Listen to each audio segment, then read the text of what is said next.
to be giving us Australian essential oils for treating resistant infections.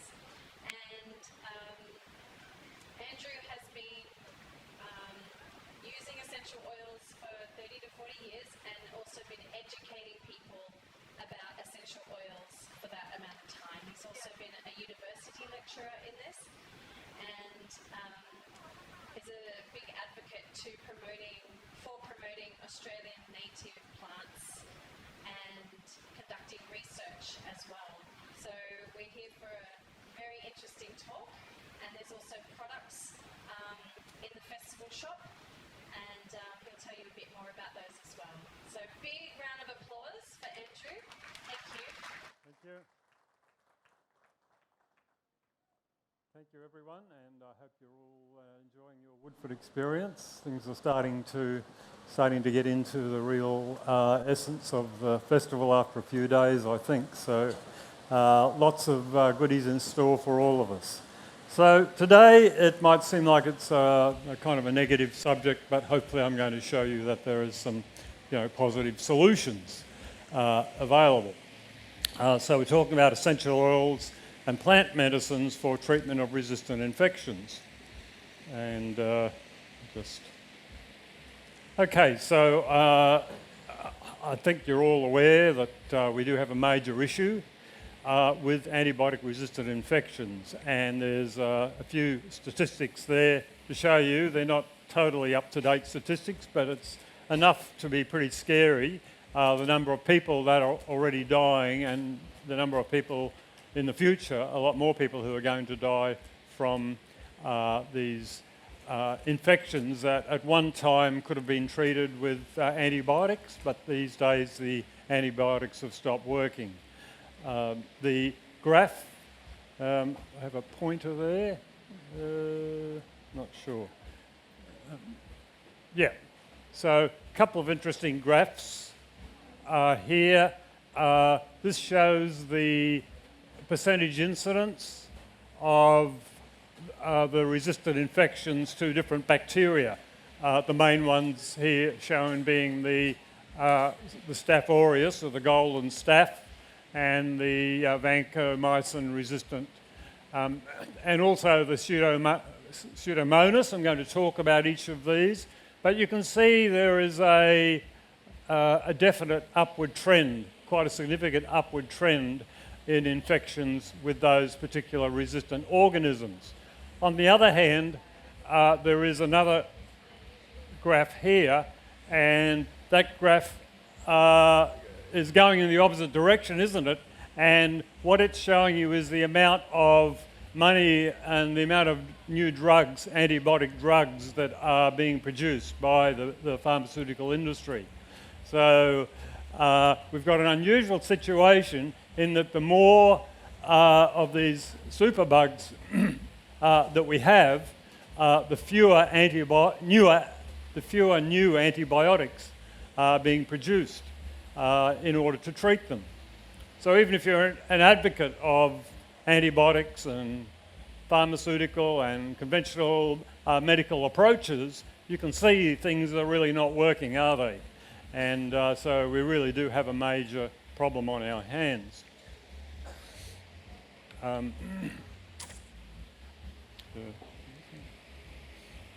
So just quickly go through some of the main types of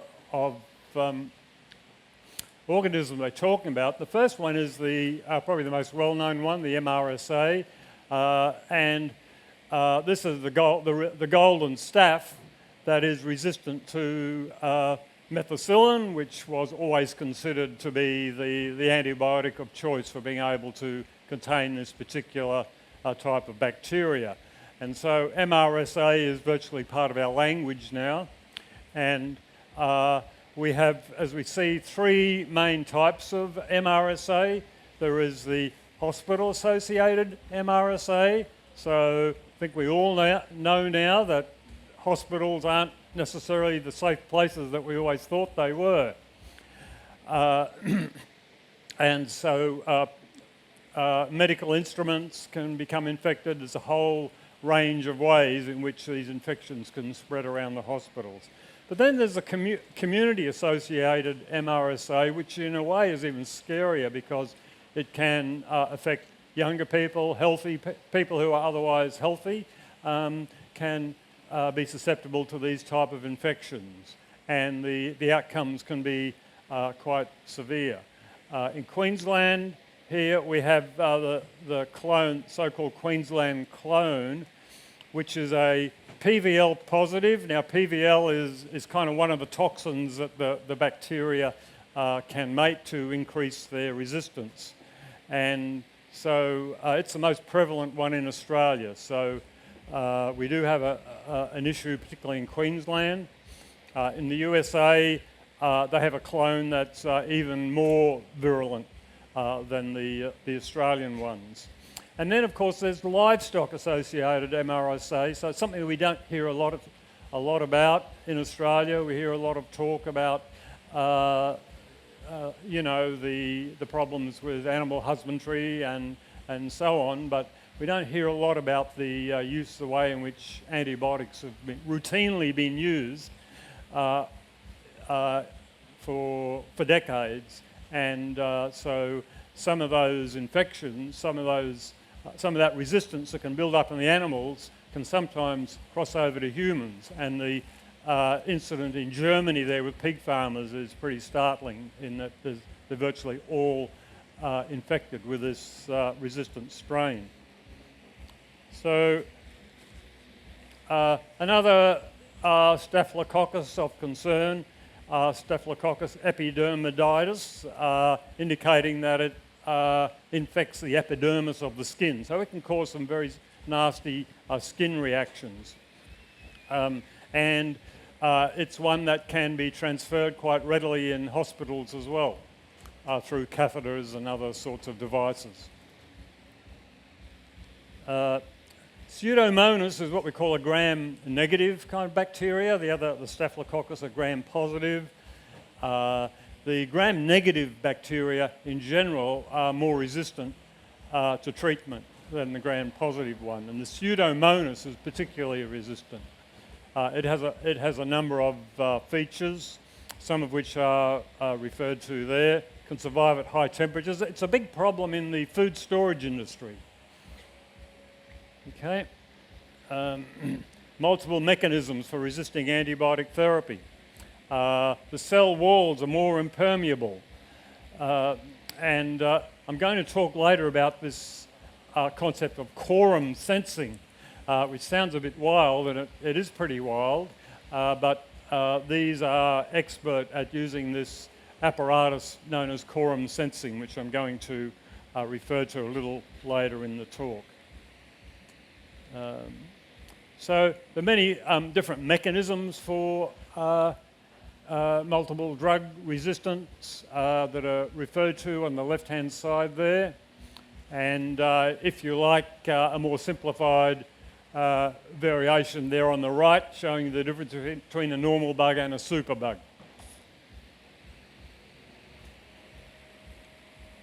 So what can we do about superbugs?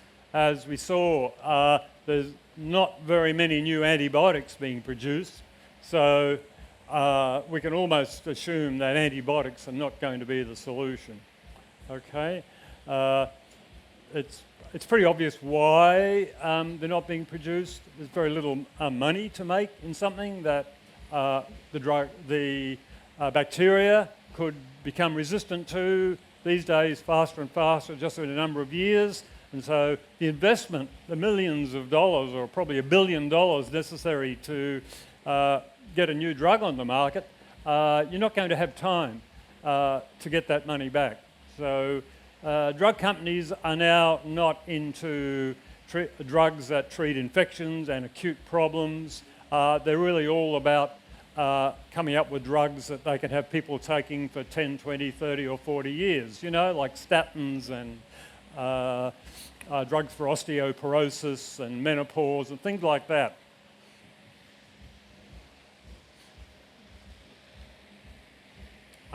So I'm going to be talking about how herbs, and particularly essential oils, can be part of the solution here, but they're not going to be the total solution either.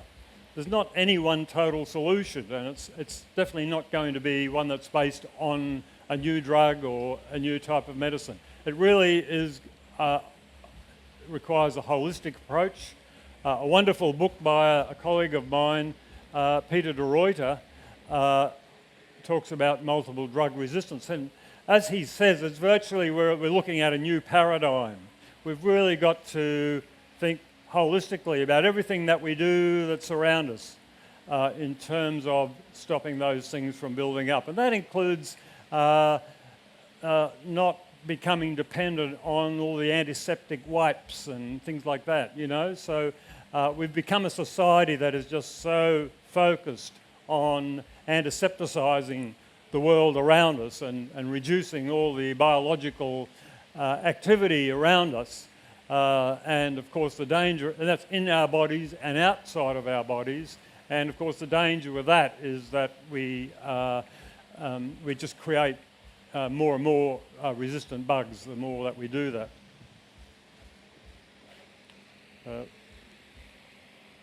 So there are a lot of new strategies being looked into, as you can imagine, some of which are listed up there. And I've got a list of them on the next slide. Some of the more alternative type of antimicrobial therapies are there. So the ones that I'm going to be focusing on are towards the bottom of the list there. We're going to be looking at herbal and plant extracts, particularly essential oils, honey, medicinal grade honey dressings. That's the area that I think natural therapists and people like myself can make some sort of impact into this issue. So essential oil for superbugs then, there are some excellent reference texts available, and these can be found online in a sort of e-reader form or PDF form that can be read. At least one of those you may have to pay for. But for a simple overview, I can't go past the aromatherapy versus MRSA by Maggie Tisserand, and a very well-known aromatherapist. But it is a brilliant book, both in terms of tracing the history of the drug resistance and a lot of the issues around it, as well as recommending a lot of good essential oil treatments. The other one there, Fighting Multi-Drug Resistance, is a much more comprehensive text, covers a lot of herbal medicine extracts, which is something that I'm particularly interested in, a lot of essential oils, and some other approaches as well. So they're definitely worthwhile looking into. And essential oils in general, I don't know if anyone was here, I did a distillation demonstration the other day. One of my interests is in distilling essential oils. I've got the copper alembic still here. And so that is a way of getting a highly concentrated plant extract out of the raw material. And I'm particularly focused on using Australian plants and trees, evergreen trees that have a lot of leaves. You can harvest the leaves without any issues with, killing the plants and things like that. So it's a fairly sustainable approach as long as you don't just go out in the bush and start, cutting down the bush. But these are all plants that can be grown and cultivated readily in plantations or just around your farm, around your property, and so on. So first one I want to talk about, and it's the one that you're probably all most familiar with, is tea tree oil. And we all, probably not many people here that have not used tea tree oil at some point. Would that be correct? Yeah, getting a few nods there. It is one of the traditional plants, Aboriginal plants, and one, along with many of the eucalyptus that we learned from the Aborigines, in this case the Bundjalung Nation in southeastern New South Wales, even up into the tip of southeast Queensland. And so they were very aware of keeping, healthy and pure from inhaling the leaves of the Melaleuca alternifolia. Has a very broad spectrum antimicrobial activity. Now, I'm not saying that it's the same as an antibiotic. Okay, there's probably not many natural substances that are as strong as an antibiotic as a direct, killer of bacteria. But they have multiple mechanisms of action. It's also a potent antiviral and antifungal. And the benefit of tea tree oil is that it's quite gentle to put on the skin. It's not an irritant. It, along with many other essential oils, has sometimes been classified in cosmetics as a sensitizer, but only very, very few people actually sensitise to something like tea tree oil. So it's very safe to use even on mucous membranes in areas that are otherwise difficult to apply things. And quite a lot of studies have been done on tea tree oil and MRSA, and I don't want to go through all of that, but I'll just point out the author's conclusions to a couple of those studies. One of them here, the author concluded that topical preparations containing tea tree oil can be considered in regimens for eradication of MRSA in hospitals. So that's a straight out recommendation. That was back in 2004. So this research has been around for a while now. And the second one, they're talking about using tea tree oil in a hand wash situation as an alternative to the, the disinfectant washes. And in many cases, they use them in combination, add the tea tree oil to the existing antiseptic preparation, conventional hand wash. And in this case, in the second one, they found it to be more effective and less damaging to the skin than conventional hand washes. So apart from anything else, just imagine the applications for that in a hospital setting. And of course also in any kind of community setting and in the home itself. This is an interesting study. The first graph is really just indicating the effectiveness of tea tree oil against MRSA at different percentage levels. And the ones that go down here are showing you these are the ones that killed the most of the bacteria. And we can see the one with a heavy block there is the 3% tea tree oil. Was the most effective, followed by the 2%. And then when you got up to around about the 1%, you can see it's a flat line. A flat line means that it's bacteriostatic. It's stopping more bacteria from coming along, but it's not reducing the number of bacteria that are there. So that's very good information because it tells you exactly what percentage of tea tree oil solution that you need to use. Now, many people just put tea tree oil straight on the skin straight. I'm not necessarily recommending that you do, but in most cases you can do that and it's not going to cause any ill effects. But much better to dilute it, and that gives you some guidelines.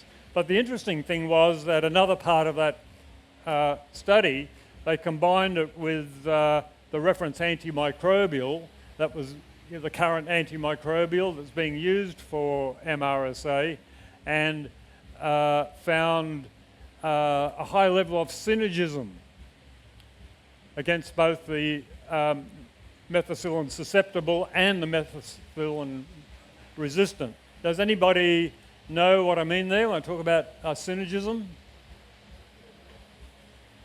Not someone? Yeah, they work together, but not only do they work together, it's not like an additive effect. It's like 1 and 1 equals 3, okay? So the sum is equal. When you combine them, you get a much stronger effect than when you use the two of them separately, if that makes sense. And that was against three different bacteria there. So there's another role for using tea tree oil. If we're going to continue to use antibiotics, you can actually add essential oils to them. Particularly here, we're talking mainly topical, not so much internally, though that is all possible as well. Tea tree oil and acne, I thought I'd mention. Acne is not so much associated with MRSA, but as we know, it is a bacterial infection.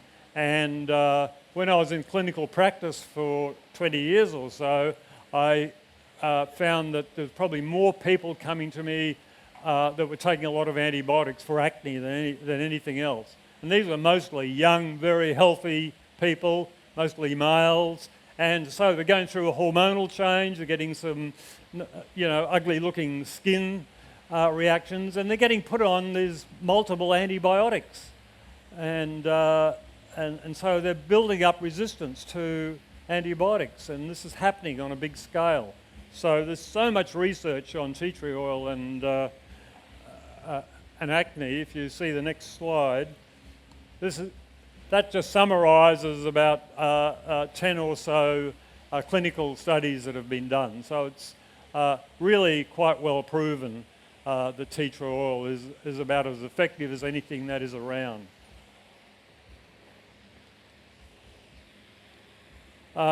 So I won't go so much into the mechanisms of action, but what we're looking at here is mainly the way in which the oil can penetrate into the layers of the skin, and then it can penetrate into the cell walls of the bacteria and disrupt the cell walls, cause a loss of content in the cell walls, and that affects the metabolism of the bacteria.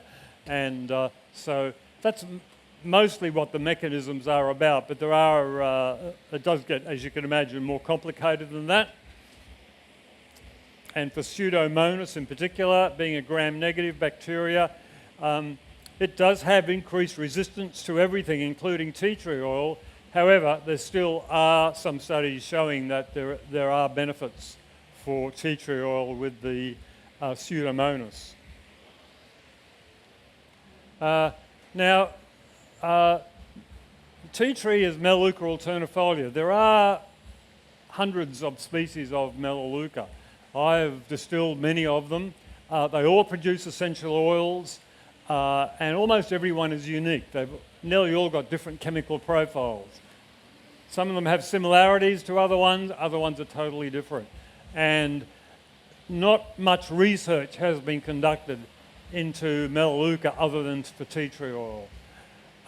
My belief is that most of the Melaleuca oils are equally efficacious to tea tree oil. They just haven't been tested. Okay? There's already one tea tree oil, so companies don't feel that there's a big incentive to invest heavily into coming up with a second kind of tea tree oil. However, they are all different, and I'm going to be promoting the use of a range of them because it's not true that tea tree oil or any other oil won't ever become resistant, won't ever develop resistance. So we don't ever want to become dependent on one single agent. We always want to have a range of options. And they are a few of the other the options that are available. And one of them is the common coastal paperbark that grows all the way from around about Sydney up to Cape York Peninsula and over into some of the New Caledonia, a lot of the Pacific Islands, and it produces an oil there, quinquenervia, and it's very effective. And I've got some samples of some of these over here. Eucalyptus is another one that we can think about. Now, eucalyptus doesn't have quite the same broad spectrum antimicrobial properties as tea tree oil, but the thing about eucalyptus is that it's more penetrating than any other essential oil, particularly the compound in it called cineol penetrates into the skin very quickly. You rub eucalyptus oil, you suddenly get that hot sensation, don't you, that can go in, and it can be very good for treating painful muscles and things like that. It's a sort of a liniment. But it does penetrate very well, and it penetrates equally well into the membranes of the bacteria as well. So there are quite a few studies done on it. I've got a couple here, or here's one in particular, showing you the effects of different species of eucalyptus against MRSA or multi-drug resistance, a range of different multi-drug resistance bacteria. And on that scale, the MIC is the minimum concentration you need to inhibit the growth of the bacteria. And it's normally considered that 2 is the kind of, level that you need, or below 2 as a concentration in this kind of a test. And these tests are used right across the antimicrobial world of testing. And the interesting thing with that is that the one that appears to have the highest potency is one that we don't hear anything about, and that is the Eucalyptus globulus fruit. So do we have anyone here from Tasmania? Yay! And Victoria? Excellent, because this is the blue gum that's found in the mountains of Victoria, all over Tasmania, and you all know them. They're huge trees. Leaves are about that long, but the fruits are huge, aren't they? The fruits are really, really big. So another alternative for people looking at, maybe producing some essential oil for themselves is actually the fruits, not just the leaves, or a combination of the leaves and the fruit. The fruit has been the gum nut, basically, but they're very large gum nuts on this species, and that will definitely have an effect of being able to help treat these resistant infections. So that's another option. That just summarises some other studies done on the Tasmanian blue gum that I mentioned already. Eucalyptus radiata, which is one that I love to use. I've got some here. Also sometimes called Eucalyptus australiana. Has a kind of a unique profile. And Eucalyptus citriodora, the lemon-scented gum, which of course is a Queensland original. Doesn't grow, as far as I know, anywhere in the world but in Queensland, though it is cultivated in other parts of the world. And in fact, we'll see there's been a name change. It's not considered a eucalyptus anymore. We still call it the lemon-scented gum, but the botanists and taxonomists now refer to it as a corymbia, and Corymbia citriodora. It's still the lemon-scented gum, and you can see there's actually been quite a lot of research. Most people are aware of this is because it produces citronella oil, and citronella oil is great for keeping the mozzies away. And we thought we'd be needing a lot of it here at Woodford this time, especially following the rain, but I don't know, it's been so dry that the mozzies haven't come out yet. But when they do come out, you're going to need some citronella spray and things like that, and that's one of the best sources of that. As you can see, it has a lot of other uses. Now, I'm a herbalist as well as an aromatherapist, so I like to use herbal extracts, herbal teas, tinctures, etc. So there's a lot of research being done, particularly at the University of Newcastle, where I did my doctoral research. They're doing a lot of research on all the eucalyptus that grow in the area, on the extracts, and they're coming up with amazing properties. And many of them, some of them are to do with resistant infections as well. So that's another really cool area of research to look into.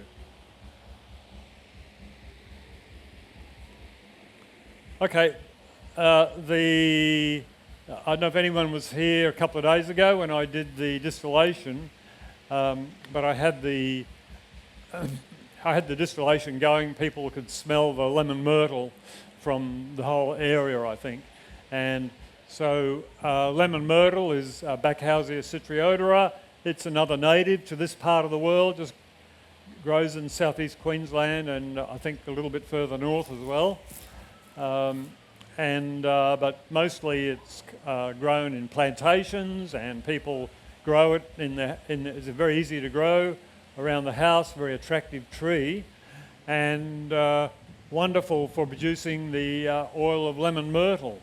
And lemon myrtle has chemical constituents a bit like lemon peel.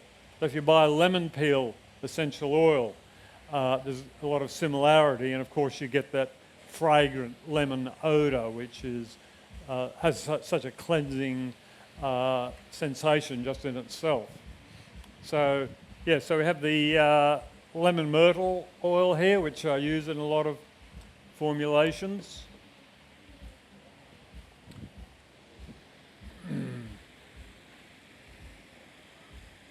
Notice the last sentence there is something that I want to promote also, that it says the lemon myrtle essential oil is an excellent antibacterial and antifungal, and it's something to think of using as a surface disinfectant and as a natural preservative in the food industry.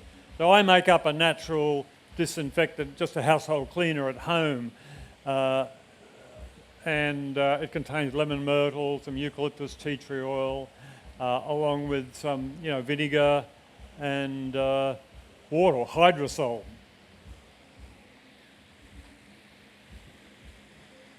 And in fact, it's been found that the lemon myrtle oil is very, very similar in its antibacterial effects compared to tea tree oil. However, in one or two examples, it's slightly more potent.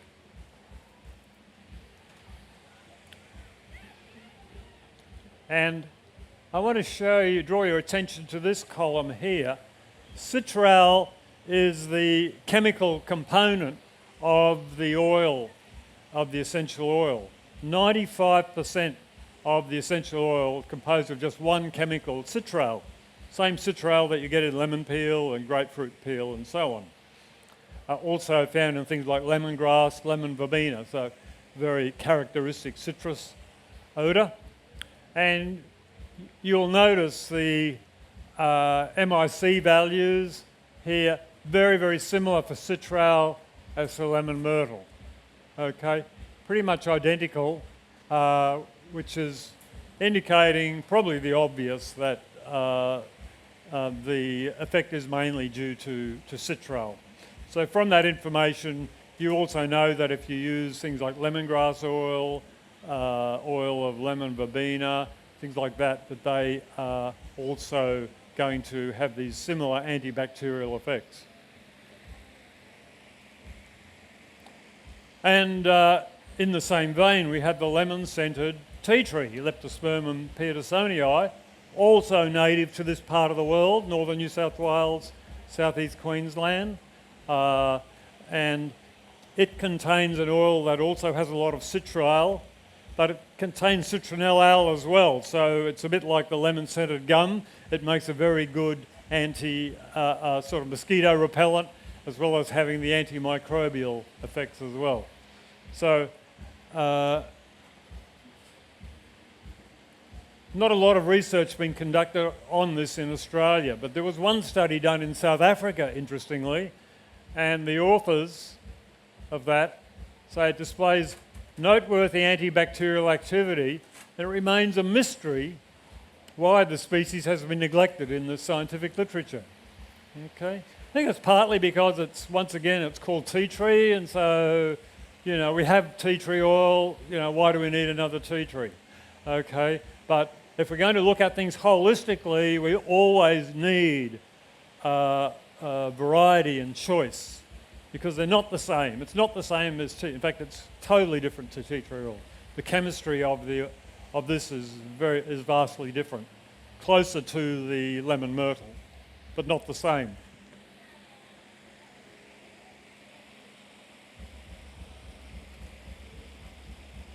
And this one was interesting because it showed some antimicrobial synergism between the Leptospermum petersoni and some of the more well-known New Zealand tea tree, like Manuka oil and the Kunzi essential oils and so on. So it's indicating that if you use these together, you're actually getting an increased effect in some cases.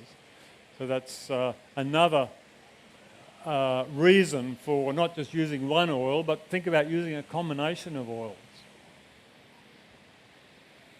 I'm coming to some of those combinations soon. I won't spend much time on this, but just also note that viruses are traditionally even harder to treat than bacteria. Not so much from the resistance point of view, but they're just very, very difficult to treat. And so we can see we do have some information for Australian essential oils against HIV, influenza and herpes. So that's worth thinking about. And whilst I'm not saying that I'm not recommending people take these internally, say for something like influenza, the point is that the effect occurs from the vapour. So when you inhale them, you are going to get the benefit. It is going to get absorbed into your bloodstream from inhaling. A lot of research done on wound infections. It gets back to that sort of hospital setting, community settings, which is very important. A lot of studies, once again, tea tree oil is the one that most of the focus has been on, and some information particularly suggesting that combining the tea tree oil with some skin wash formulas can be very effective.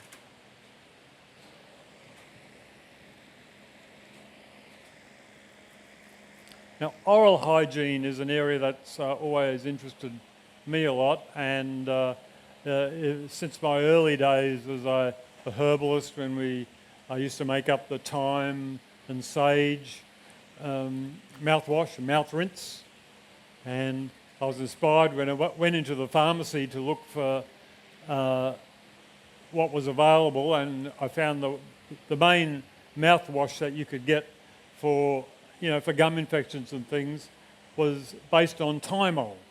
Thymol being a constituent of the essential oil of thyme.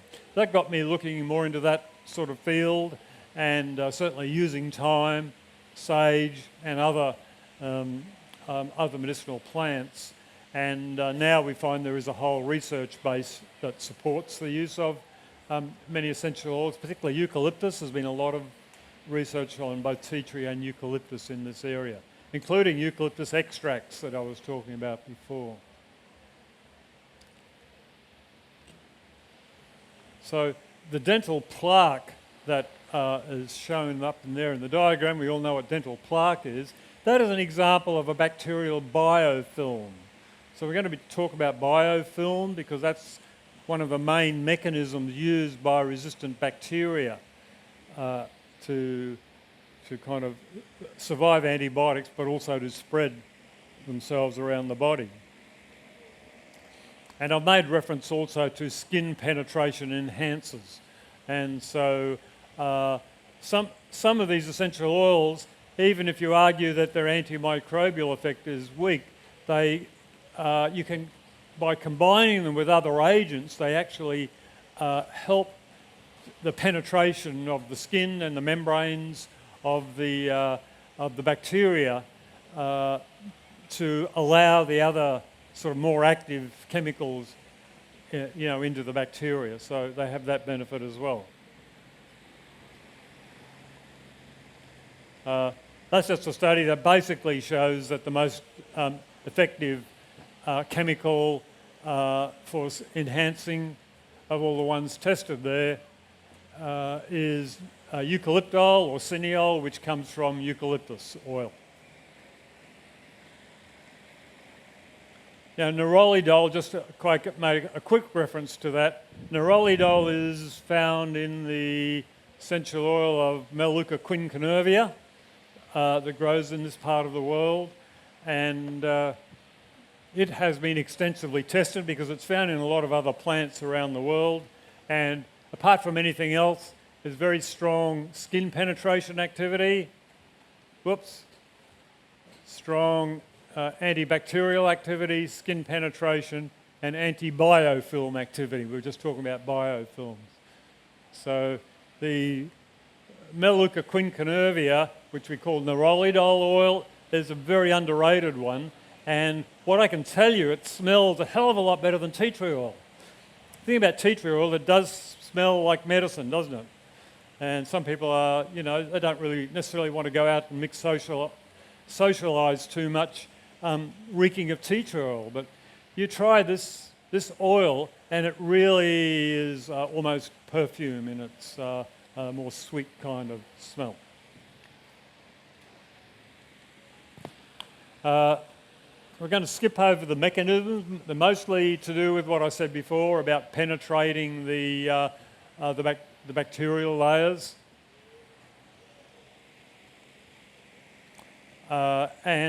Just a quick mention about nanoparticles. I didn't know a lot about nanoparticles before I started researching this subject, but I kept coming across them as being used in preparations used to test against MRSA and so on. And lo and behold, it turns out that they're in just about everything that's produced these days, including a lot of things that we consume, like ice cream, a lot of it used in sunscreens. And the size of nanoparticles blows the mind because a nanometer is 1/1,000,000th of a centimetre. Now, a centimetre is like about that big. So you divide that by 1,000,000. Is it 1,000,000? Yeah. And you've got 1 nanometre, which is a nanoparticle. So these are really, really tiny. And being so small, of course, you combine them with an oil or an essential oil or something like that, and you can imagine the amount of surface activity that is exposed. So that's part of the reason for using them. We can see they're used in a lot of other products there. And there are many different delivery systems that have been used right through to the colloidal silver, cyclodextrins and alganates and all sorts of mechanisms. So I just thought I'd mention that. That seems to be, where we're going at the moment in terms of a lot of this, the outcomes of a lot of this research into using things like essential oils and resistant infections. But I want to also emphasise that even without that, you can come up with some very effective home treatments. The microbial biofilms I mentioned already, but a couple of just examples here, just showing you how you can start off with a single cell of bacteria and they can kind of clump together, and then they start sending out chemicals, and so more and more come together until you get this big one over here on the right-hand side. But you're also getting, it also draws in other species of bacteria, and it can draw in fungi. So you end up with this whole sort of literal biofilm of bacteria, many of which may be pathogenic, not necessarily all of them.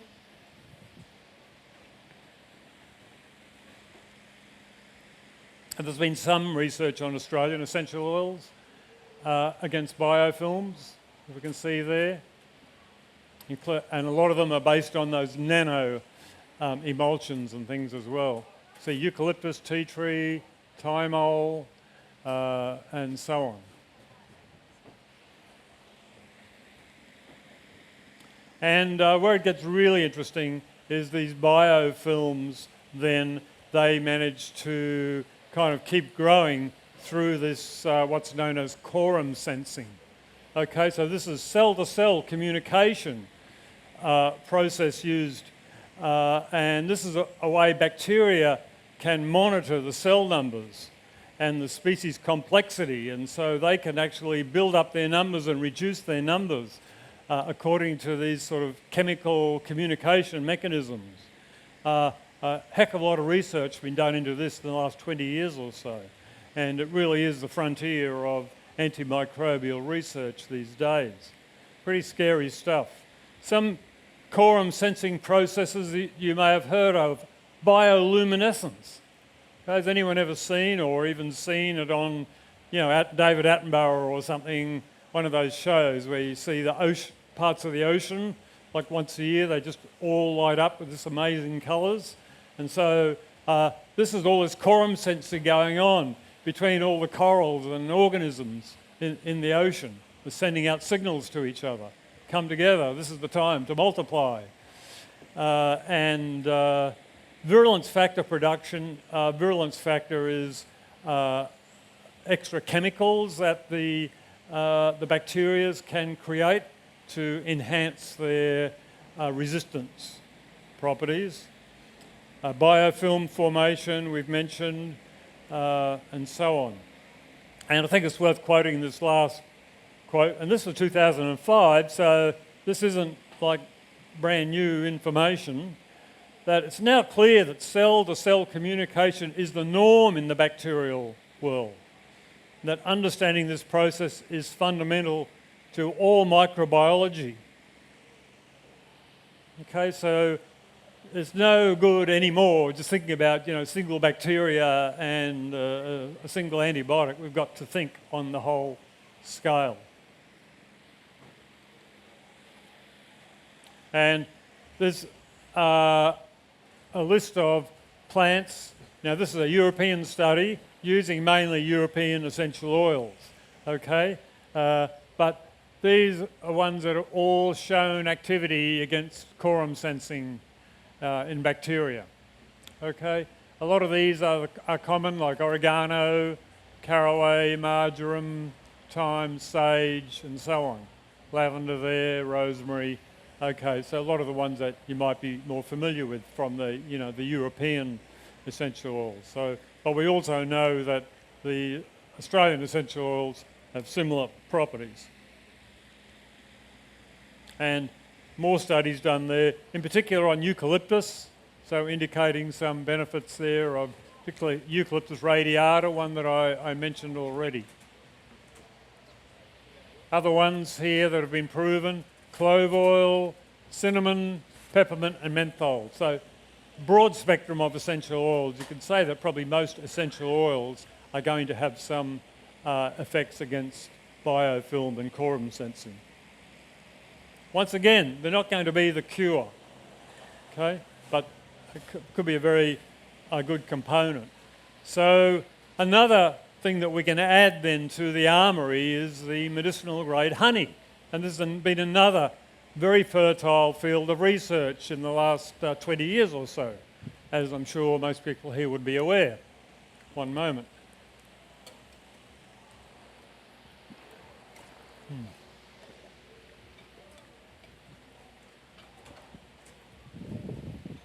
So I'm not going to go through all the different types of honey.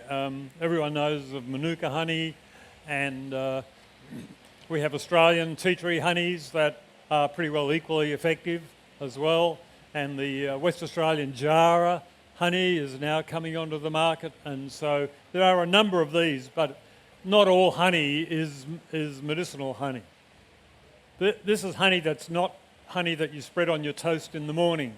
This is very powerful honey. If you eat a lot of it, it might kill off a lot of good bacteria in your gut. So it's not recommended for food consumption, but you take it at a medicinal level in wound dressings, things like throat gargles and so on.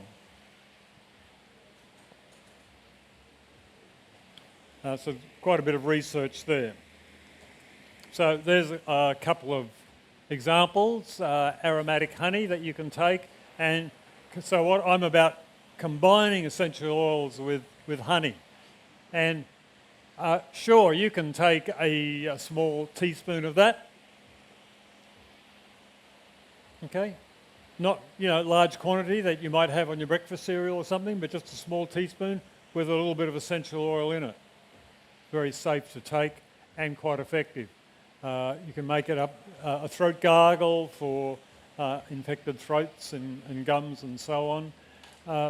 I also like to use hydrosols, which is a byproduct of the distillation process. It has a small quantity of the essential oil in there.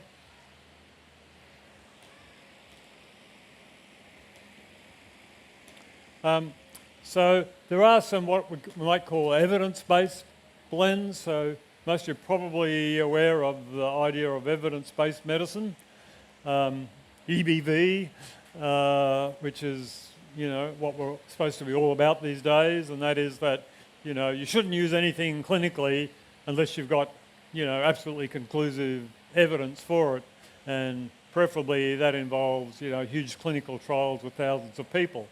Now, unfortunately, that's almost never going to happen with essential oils and herbs, and that is because nobody has the money to put research. If the government's not going to put money into that research, there's hardly anyone that's got enough money to do the huge sort of volume studies. But at a smaller level, there is a lot of conclusive research that is being conducted. And there's some examples there. So you can see there's some custom blend formulas. Now that doesn't mean, okay, if I'm going to replicate that, I have to go out and get that product, find where that product is and get that product. You can see what's in it. You can see the ratios. All those things in there are going to have some benefit against resistant bacteria. So you can make up combinations. This is what I do. Tea tree oil. The second one is tea tree oil, lemongrass, and eucalyptus. Now, this is a separate study, effective against multi-resistant bacteria. So these are used together in a formula. Better anti-infective properties than standard oral antiseptics. That's very recent research. And another one is KPMT, mixture of eucalyptus, tea tree, lemongrass, and so on, thyme, clove bud oil, dissolved in 30% ethanol. That's a really simple thing. 30% ethanol is basically your brandy or vodka. Okay? So all you need is those essential oils in that. Now, for that, I'll be talking about topically. I'm not going to be promoting using these internally. We're talking about applying things topically. Okay? So, but let's look at some homemade blends. So we've got, obviously, ear infections can be a major problem, particularly with children. So herbalists tend to approach this using some oils, usually what we call infused oils made from things like mullein and calendula, maybe St. John's wort and garlic, and then you can add some tea tree oil, eucalyptus oil, etc., very small quantities, and it's only a couple of drops in the ear. But these are safe methods. We've got nasal drops there, using combinations mainly of eucalyptus. We've got, there's an aromatic respiratory blend that I make up. So these blends now, I found the best way to dispense them is in these roll-on formulas. So previously we would just dab it on with some, I don't know, some cotton wool or something around the nasal area. But these roll-ons are fantastic. And so I've got a range of them that you'll see in a moment, but that is a really, really good way to go with these products or these applications. So that one I had there was the antimicrobial essential oil blend, and this is a blend that's been extensively tested. So it is an evidence-based blend, 4 parts tea tree oil, 1 part lemon myrtle. Okay, lemon myrtle is a bit sensitizer on the skin, so you don't want a lot of it. The tea tree oil is much gentler on the skin, but by combining it with the lemon myrtle, it increases the antimicrobial properties. So we've got an antiviral oil, plaque-fighting mouth rinse, and even the household cleanser. So there are a few things that you can contemplate. These are what I call the roll-on blends, and we now just use them in a little pack. We can carry them around for taking camping and so on, fantastic. Or for longer term use now, we've got them like this is the MRSA blend, Just roll them on wherever you need them. They're very safe to use. And you can get these up at the festival shop if anybody is interested. And I've only got a few minutes left, so just a couple more things to mention. The antimicrobial plant extracts. One that I've done a lot of research on myself is the hopbush, sticky hopbush, competent plant throughout much of Australia. And one that we're researching currently is the G-bung, Persoonia species G-bung, which I know is also the name of a Brisbane suburb, which is named after that plant, by the way. We have formed an association called the Indigenous Plants for Health. So we're trying to promote the conservation and spread the word about the uses of many of the Australian plants for medicinal, edible, topical use, honey production, those sorts of things. If anyone is interested, we do put out a nice newsletter, a bit on bush food, health promoting plant of the month. This year is a plant that grows locally, the peanut tree, Staphylococcus. So if anyone is interested in following up with this sort of work that we do, you can join up. It's $20 for membership. And that's some of the newsletters. And I think that's the end of my presentation. So thank you. Thank you, Andrew. We've got 5 minutes left and we can open up to questions and answers if that's okay, Andrew? Yeah. Yep, we've got 5 minutes left, so please put your hand up and I'll hand you the microphone and you can ask away. So I've got one gentleman at the back. So thank you for your presentation. I missed. You're welcome.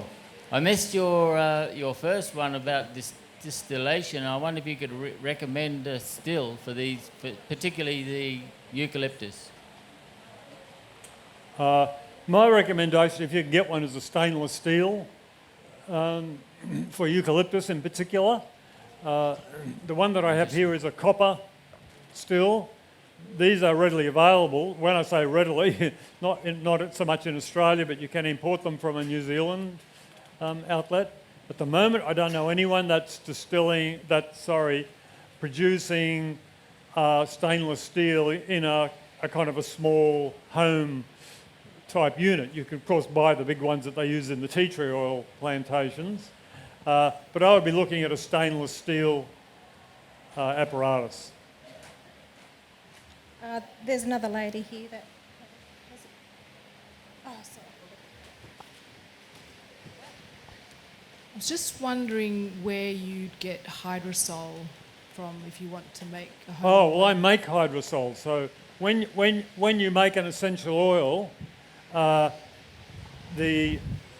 what's called the distillate that comes out at the end, that's cooled down from all the vapour and everything that contains the essential oil, it's a mixture of water and essential oil. And it separates out. You skim off the oil from the top. What's left is the hydrosol. But the hydrosol still has some traces of the essential oil, still has a lot of the smell of it.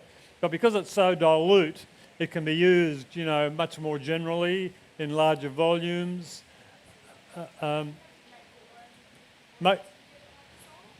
Yes, when you make your own oil.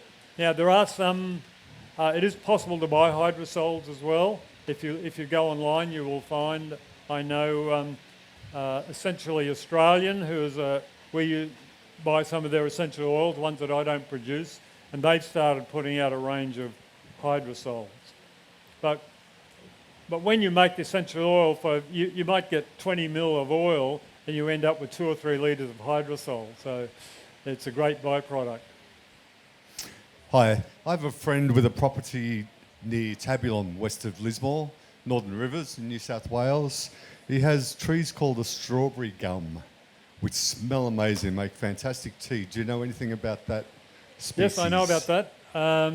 Strawberry gum contains the essential oil is It's a very pure essential oil. It only has one component, and that is methyl cinnamate. And methyl cinnamate is a high demand perfume. So there's a very high demand for strawberry gum in the perfumery industry. I'm not sure that that's carried over into the sort of therapeutic aromatherapy area, whether it has any, we don't know much about the therapeutic effects of it.